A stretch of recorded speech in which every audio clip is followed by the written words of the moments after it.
Bonjour à tous. Un autre grand sujet va être ouvert dans cet audio. Écoutez attentivement. S'il y a un mensonge astral qui perdure dans l'humanité, un mensonge tellement énorme que l'humanité l'accepte sans opposition, c'est le mythe de la naissance. Oui, vous avez parfaitement entendu, le mythe de la naissance. Tout ce qui entoure ce que l'humain appelle la naissance. Je vais être foudroyant dans cet audio. Des éclairs puissants de savoir vont faire sauter l'histoire officielle, erronée, de la naissance.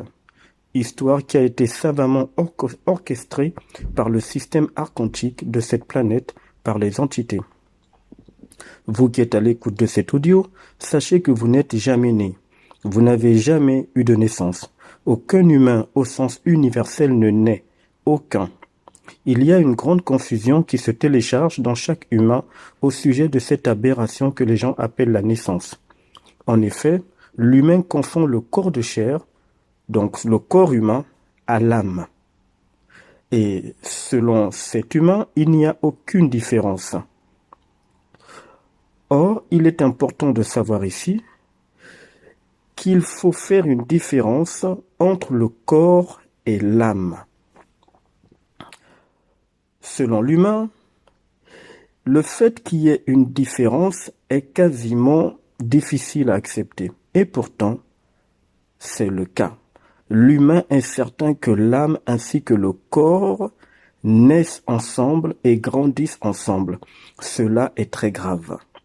Les forces qui agissent en astral se moquent éperdument de l'humain quand elles voient à quel point leur manipulation sur ce sens a également fonctionné et fonctionne jusqu'à aujourd'hui.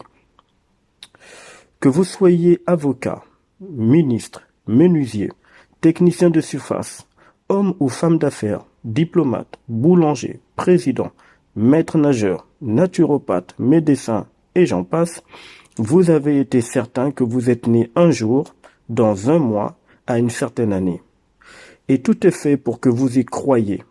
Car oui, le mythe de la naissance est une religion. C'est une croyance, elle est donc intouchable en apparence. Remettre cela en question est hors de sujet et devient compliqué pour la masse à percevoir le réel de cette information. Maintenant, écoutez ceci. Aucune âme ne peut naître ou ne peut avoir de naissance, pour la simple et bonne raison que l'âme est immatérielle. Elle est immortelle. Éternelle, c'est une énergie mémorielle en mouvement. Ce qui est éternel et immortel ne naît pas, parce que c'est déjà éternel et immortel. Ça n'a ni début ni fin. La conscience humaine est également dans le même sillage. Quant à l'esprit créateur, l'esprit humain, c'est lui qui est créateur de vie. De lui émane la vie. La vie n'a pas de naissance parce que c'est déjà vivant. L'esprit est éternel et immortel. Il n'est pas dans la terre, il n'est pas dans le corps humain, il n'est pas dans cette région astrale qu'on appelle la planète Terre. Il n'est pas dans le corps humain, sinon l'humain n'allait pas se faire berner par le mythe de la naissance. Parlons maintenant du corps humain ou véhicule de transport terrestre de l'âme. Le corps humain est fabriqué et recyclé en permanence pour accueillir des âmes humaines. C'est lui qui a une date de fabrication supposée que l'humain appelle par tromperie date de naissance. Sauf que cette date de naissance ne concerne pas l'être humain tel qu'il est vu dans les instances universelles, tel que l'humain est réellement. La fabrication du corps humain se fait par technologie dimensionnelle afin d'y enfermer l'âme humaine. Maintenant, partons plus loin dans l'information réelle. Toutes les âmes qui se font incarner ou réincarner dans cette dimension terrestre par le processus mensonger et trompeur appelé naissance, eh bien toutes ces âmes arrivent dans ce que l'humain appelle la nuit. En d'autres termes, tous les bébés ou toutes les âmes qui atterrissent dans les corps de bébés, pour parler un langage plus accessible, naissent de façon occulte dans la nuit. Aucun bébé ne vient au monde le jour, dans ce que l'humain appelle le jour, même si techniquement, il sera dit que tel bébé est né en plein jour, tel autre en pleine nuit, un autre dans la journée. Cela ne change rien pour les entités, car en astral des entités, tous les corps, ou encore toutes les âmes dans lesquelles doivent être enfermées les âmes en question dans les corps dits de bébés, eh bien, ce mécanisme se met en place en pleine nuit. En d'autres termes, l'âme se fait incarner par tromperie et doit atterrir dans ce monde en pleine nuit, c'est-à-dire dans l'ignorance totale du réel de sa condition d'esclave enfermé dans le monde de la mort. La nuit, ou ce qui est vu ou ressenti comme étant la nuit ou le noir, ce qui est opaque, sombre, est en fait la symbolique de l'ignorance. L'ignorance au sujet des lois universelles, l'ignorance des lois occultes de cette planète, l'ignorance quant à l'existence des entités anti-hommes, l'ignorance quant au fait que l'histoire humaine a été manipulée depuis des millénaires, l'ignorance au sujet des entités, l'ignorance au sujet de cette terre maudite qui n'a jamais été une terre, mais qui est une prison bien réelle, dont le décor paraît joli, mais c'est une prison magnétique qui pompe l'énergie. L'ignorance concernant les archontes, les entités anti-hommes, la confusion au sujet des réalités également et du réel, la liste est longue. L'âme humaine atterrit dans la terre en étant dans un environnement de mort astrale, c'est-à-dire dans l'ignorance, dans le noir, dans l'opacité. Pour que cette supercherie fonctionne sans aucune remise en question, les entités ont mis en place des procédés efficaces quasiment indétectables. Quand les parents sont en attente d'un bébé, les parents sont certains que ce sont eux qui ont déclenché ce processus. Ils vont donc, selon eux, tout prévoir pour le bébé, à savoir la chaleur que le bébé devra avoir entouré de sa famille, les vêtements, les médecins qui vont suivre la santé du bébé, la famille, la crèche, l'école, le collège, plus tard le lycée, ensuite l'université, et même les parents vont, entre parenthèses, avoir l'idée de métier que devrait exercer leur futur bébé qui deviendra adulte. Bon, tout ceci est très joli à entendre, c'est très joli à observer au sein d'un couple qui attend un bébé. Cela semble important de voir tout ça et ça donne aux parents l'illusion qu'ils sont aux manettes de tout ce qu'ils, d'après eux, prévoient. Mais ce n'est pas du tout réel et ce n'est pas ce qui se joue réellement en astral. Ce n'est pas comme ça que ça se passe. Tout est planifié par avance par les entités. Tout ne se met pas en place par les parents.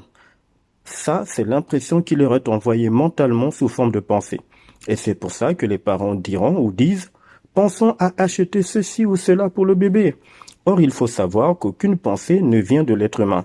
L'âme réelle de l'humain est un disque dur énergétique. L'âme est mémoire. Un disque dur ne pense pas. Une mémoire ne pense pas. Une mémoire archive les données. Elle reçoit des données. Elle reçoit des informations. Quant à la conscience, elle ne pense pas, elle voit. C'est à travers la conscience que l'humain peut voir à la fois dans le plan des rêves de la nuit ou quand il est en journée. Mais ça, je vais approfondir ce réel probablement dans un autre audio. Quant à l'esprit humain, bien évidemment, il ne pense pas. C'est une lumière créatrice d'informations. Donc, ce ne sont pas les parents qui planifient quoi que ce soit. Ce ne sont pas eux, loin de là. Ce sont les entités. Quand les entités doivent faire incarner une âme, elles préparent le décor d'accueil de cette âme par avance pour que l'âme soit immergée dans cette manipulation.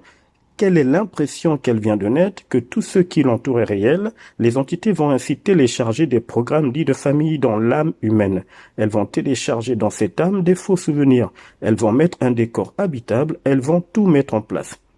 Cette âme aura de facto l'impression qu'elle a toujours fait partie de cette famille, que ce monde a toujours été son environnement, que cette terre est la sienne. Elle-même se fera appeler plus tard terrienne ou terrien.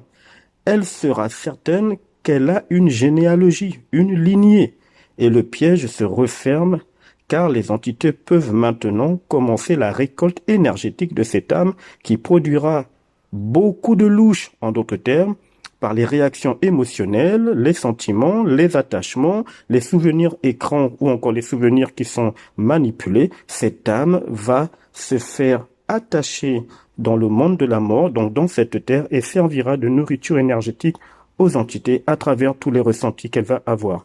Que l'humain qualifie ces ressentis, entre parenthèses, de positifs ou de négatifs, pour les entités, ça ne change rien. Et d'ailleurs, en passant, il n'y a ni négatif ni positif. Ce ne sont que des manipulations. Pour les entités, seule l'énergie que l'humain va libérer dans tous les domaines de son existence, que ce soit les peurs, les joies, les bonheurs et ainsi de suite, leur serviront de nourriture. L'âme subira des déceptions durant son incarnation dans cet enfermement planétaire. Elle aura des déceptions, des joies, des malheurs, des bonheurs, des pleurs, des doutes, des craintes, des jouissances par le corps physique, des plaisirs sentimentaux ou émotionnels. Les entités pourront enfin se nourrir de toutes ces énergies jusqu'à épuisement de cette âme, de ce corps physique également, c'est-à-dire jusqu'à la fin de cessation de fonctionnement de ce corps, jusqu'à ce qui est appelé la mort. L'âme sera ensuite récupérée par les entités. Une fois de plus, sa mémoire sera effacée et de nouveau, elle sera réincarnée dans un autre corps de bébé, dans une autre famille, dans un autre décor, et le cycle de récolte d'énergie à travers tous les ressentis qu'elle va avoir dans son existence vont continuer. C'est ainsi que ça se passe depuis des millénaires. À plus tard.